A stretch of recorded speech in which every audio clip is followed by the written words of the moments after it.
The typical nihilist's defense handbook includes many tricks. Some examples to help you recognize them when you come across them.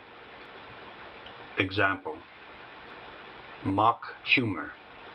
When cornered intellectually, the nihilist will begin feigning exaggerated mirth, expressed by laughter, a nervous convulsion. Laughter is a form of ridicule with no content. No content need be provided afterwards. Example: mock indifference. When cornered, the nihilist will feign exaggerated boredom expressed by yawning as a form of ridicule and dismissing what he implies he knows all too well. The only thing he knows well is the response to a position he is unable to contradict. He knows he is unable to contradict it. Therefore, he feigns boredom to escape the need to contradict it, to escape his position. His contact with the position is accompanied with the established response to it, which is given to him. Example: personal insinuation. Before he falls back to the easy and the usual ad hominem counter-argument, he will resort to subtle insinuation concerning the opponent's personal life and or his motives. A female or an effete male obsessed with sex will go straight to the sexual innuendo.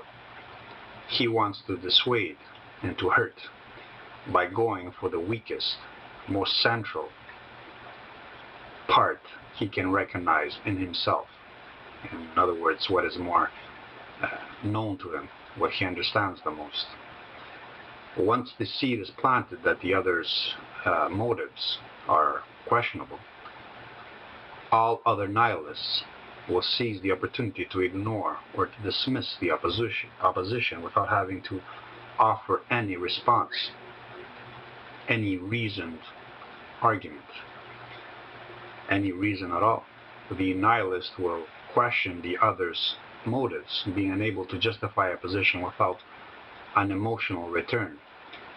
He accuses it of an alternative motive and then summarily dismisses it on those projected emotional grounds.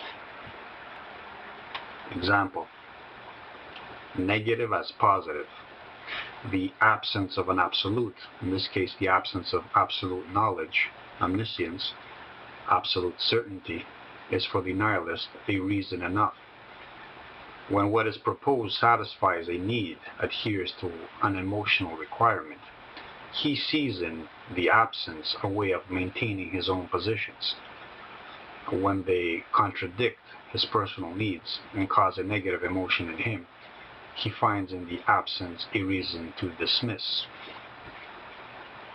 In the latter, he can excuse all lapses in logic and evidence, no matter how glaring, whereas in the former, they become inexcusable, no matter how small. In the latter, he defends, expecting the other to offer the same in return, whereas the former, he remains stringent, unforgiving, critical, and aggressive, because he receives nothing, he expects nothing in return. For the nihilist, there is no gradation in value judgments. There is only an either-or based on the projection of absolutes, based on binary, dualistic thinking. Uniformity in weakness and ignorance is sustained by this either-or paradigm. Uniformity in hierarchies to the point where they are eradicated altogether, creating equality, is sustained by this either-or scenario. It is the negative in this case, the absence of an absolute, that justifies the equality of all. The nihilist relies on the absolute nil to find hope in the coming absolute singular oneness. If paradise is absent, the coming utopia is on its way. If God is dead, then he is imminent. Example: dissatisfaction. For the nihilist, emptiness, boredom, unhappiness is always an either-or proposition with no levels. One is either absolutely happy or absolutely unhappy, and since he has himself as the only example he can draw from, he assumes that because he is miserable, and because happiness in the absolute sense is highly suspect and improbable, that all share in his own misery. Therefore, for the nihilist, ambition, hope are the only source for his contentment. He must draw from the imminent, from the coming, from the future, from what is just around the corner but never here, to gain sustenance and strength for dealing with his misery. Because the past is forever blocked to him, he has already dismissed it, so he only has the future to draw from. For him, comfort, resulting in a lower grade of activity, is incomprehensible. He can only make sense of it by referring it back to his own condition and see it as unhappy. For the nihilist, not wanting to change so as to preserve an already present state of relative contentment is beyond his capacity to relate to. He is always driven towards change, taken by change. He must always change himself because he is always unhappy with himself in relation to the world. The world is changing on its own, but for the nihilist, it's the world that is static, and he who must change. For him, this striving towards is the only source of potential contentment, because he can find none in the present or the past. He seeks it in some coming future. Example: self. The nihilist is so dissatisfied with himself, with the end result of a historical becoming, that he must search for gratification in others. He despises himself so much that any distraction from self will do.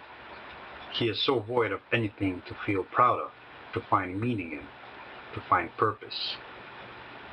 His past so disgusting to him that he uses the term as an insult against others, such as primitive, passé, old, that he must find hope for something more, something to fill the void, either in some coming future and in some otherness, in some other person.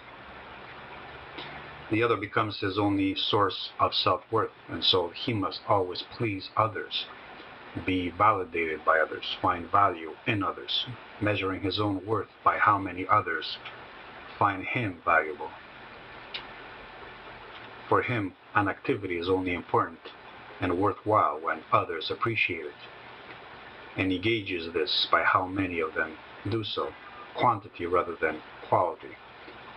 He is so dependent on others, the immediate otherness, for his self-esteem and for dealing with reality, that the mere possibility of separating self from otherness makes him feel terror. For this reason, the nihilist can only see illness in whomever is not like him, or he finds in the other a motive like his own.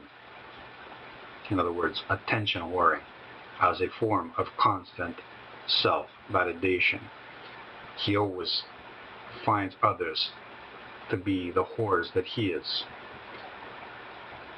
His own emptiness, seeking constant fulfillment in others, becomes for him the new standard of the healthy, and he calls this love. And he must purify the concept by detaching it from nature, from the past, from the ego, from anything self-serving. He must deify and sanctify it. Example: dependence. The nihilist is more dependent on others than the average mind would be. It's not only his stunting of growth turning inward, his retarded development, keeping him in a condition of infantile neediness, suckling on the communal teat, which is to blame, but it is the discrediting of the world that closes him off from anything that would lead to maturation. Once the nihilist has had his own senses demeaned, all he can do is turn to other minds for guidance. Once he can't even trust his own senses, the senses of another must do. Atrophy over time does not only further strengthen this dependence on others, but it also makes the senses incapable of what they could when they first developed. He has had his sight, for example, so ridiculed and slandered that he began to mistrust his own eyes. He blinded himself. Now, after years of blindness, he is unable to see anything but shadows, which only reinforces submission to an ideal that makes sight irrelevant. Now blindness becomes the new health, to not see, to not discriminate, in other words. He now goes to the other's eyes, to tell him what he must see. Their motive he never questions, nor does he doubt their intent. If they tell him exactly what supports his own state, what flatters him, what makes him feel good, what turns the world into something desirable, something noble, something to be proud of. When blindness is made into something to be proud of, then he loves the one who tells him that. Nothing he sees, nothing he hears, nothing he feels is to be trusted. In fact, he is told that it's all an illusion, it's all superficial. And to take notice is to be shallow. The word is the replacement to his senses. Comfortably blinding himself, feeling safe and secure in the sensory deprivation chamber of his own mental panic room, the nihilist either turns esoteric, shunning the world altogether, or he turns towards the only other source of stimulation, of data input, which is left to him, and that's other people. And how do you communicate with other people but through language? Esoteric, in this case, means towards the communal decree, the shared belief, the popular conception. He turns inward because esoteric, in the sense that he now confuses the world of man, the artifices man creates for the real world, the one existing independent of human intervention and contrivance. The fact that he can now pick and choose which source he will attach himself to, suckling it dry like a baby on a breast, makes this solipsistic sacrifice all the more seductive. It's not that there is a reality we must discover and deal with directly, but now all he needs to do is give himself over to relativity, to perspectivism, and find that appropriate perspective for him, the right parent, the correct parent, the most motherly mother. Cocooning for the nihilist is not a cost. It is a benefit, a privilege. He can buy any shell he wants and then crawl into it forever. Technologies for him are God's embrace. He engages what he calls reality through these motherly kinds of minds, or, if he dares, in a moment of bravado and testosterone-induced courage, he may take a peek at the more fatherly, cruelly loving types. Direct contact with the world, crawling out into the sun from the proverbial cave, the Platonic cave, is not possible in theory. Is only possible in theory, excuse me. What he calls the outside, the real world, is no more than part of the artificial shell that surrounds his delicate mind with comfortable lies and well wishes, and reasons to turn his shame into pride and his blindness into a new kind of sight, a newfound enlightenment. Example: independence, his independence becomes a form of dependence, but detached from the world which cares not for the delusions he has grown accustomed to. He is not liberated, but in dependence. His freedom is reality. His freedom in reality is a freedom from reason and an emotional attachment, a freedom from the past, a freedom from nature, and an attachment to human codes, to human words, to human abstractions, a freedom from reality and an attachment to human artifices like justice, like equality, words to be redefined, purified, concepts to be detached from nature. The reasons why these concepts evolve as survival tools must be cleansed away. The motive has to always be selfless, has to be divine.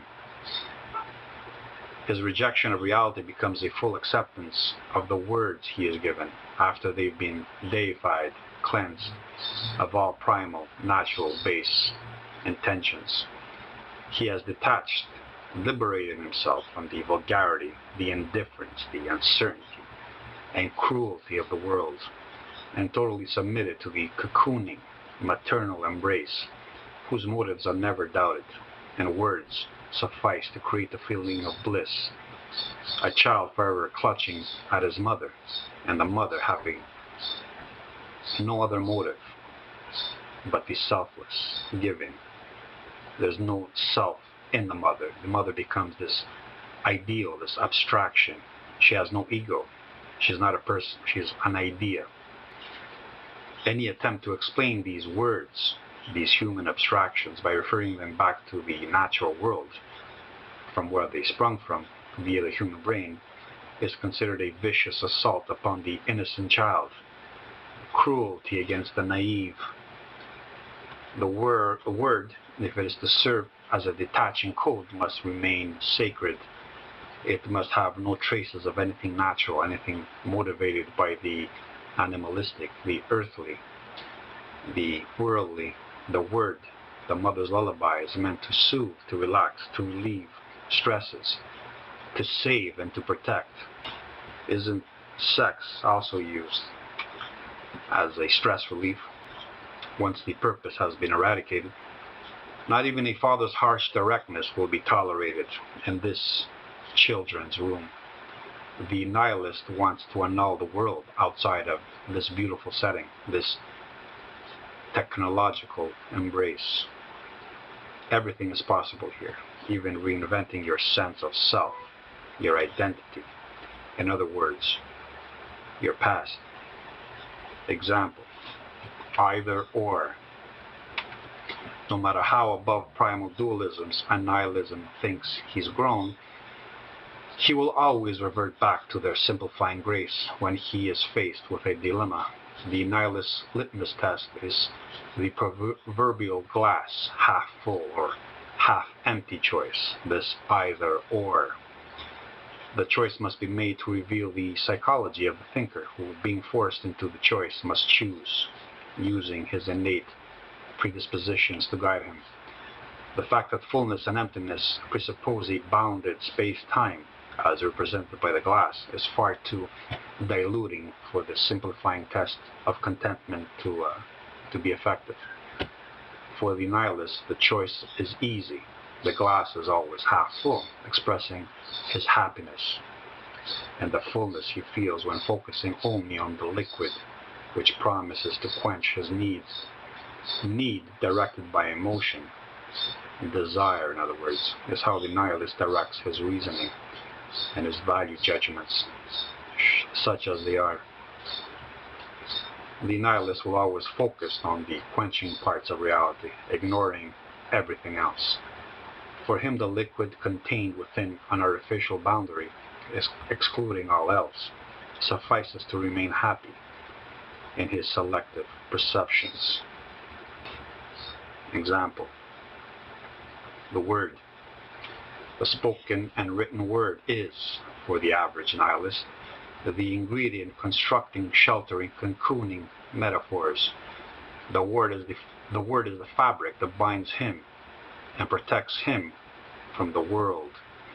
Against the world he has the word, though it be love, happiness, Jesus, Marx, equality, fairness, justice, unity, oneness, humanity, as the binding words which have evil, discrimination, injustice, suffering, fascism, Nazism, Hitler, Nietzsche as the rejecting words.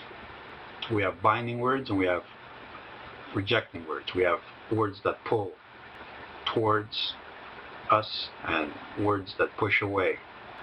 The words used define the shelter being constructed and its relation to reality. There are words which try to attach human conceptions to reality, to nature, and then there are words that try to detach man from them. The motive can be discerned in two ways: by how the word refers to a sensual phenomenon or differs to another human construct, and by the usage of the word itself, its place, its repetition, its emotional appeal, the imagery it produces and has been attached to the word. The more detached from reality a word is, the less it refers to the sensual, but refers to other human constructs. The more void of substance it is, the more empty it is. We live in a world full of empty words, which we just cast about like love, friendship, and they mean nothing because they refer to nothing. The words themselves need not be precisely defined. Actually, not defining them precisely makes them stronger in their emotional application. But they must be shared under the auspices of not only a common dictionary offering the word's basic meaning, but more importantly, under the authorities which lend the word gravitas, associated with an emotion, an image, a construct, but also place it within a narrative. Once the word has been emptied of all references to reality, has been made shallow, it must then be given a new definition which fills it. As such, the nihilist thinking always goes through these narratives offered by famous, established, institutionally acknowledged names, a name also being a word associated with a being, a face, which may or may not be present, to accept or to reject the usage of his name and the narratives associated with it. The world is of a secondary affair because all goes through words. The senses, already reduced to a cosmic lie, a trick only there to fool the nihilist, have also been surrounded by concealing man-made constructs, particularly in urban environments. Urbanization is the growing environmental condition and conditioning, and nihilism prevails amongst the bourgeois raised within urban environments. For the nihilist, all opinions of the world, of this fluid, dynamic, indifferent to human words and constructs reality, must pass through narratives associated, justifiably or not, with famous human figures which are narrators of reality, using words. All conceptions of reality, now pushed into the distance of experience, must fall within established storylines. This is the convenient factor in the nihilist psychology, because once reality is reduced to words and narrations, it can be manipulated, it can be purchased and sold, it can be accepted or rejected according to need and according to personal taste.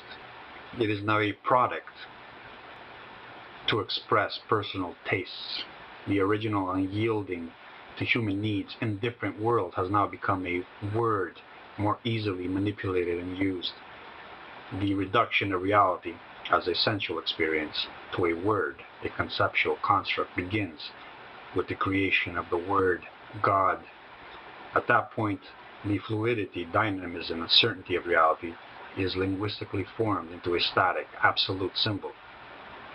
From then on, the overturning of reality by using words becomes easy, particularly amongst the nihilists who have the least to be grateful for when it comes to their presence, their appearance, their reality.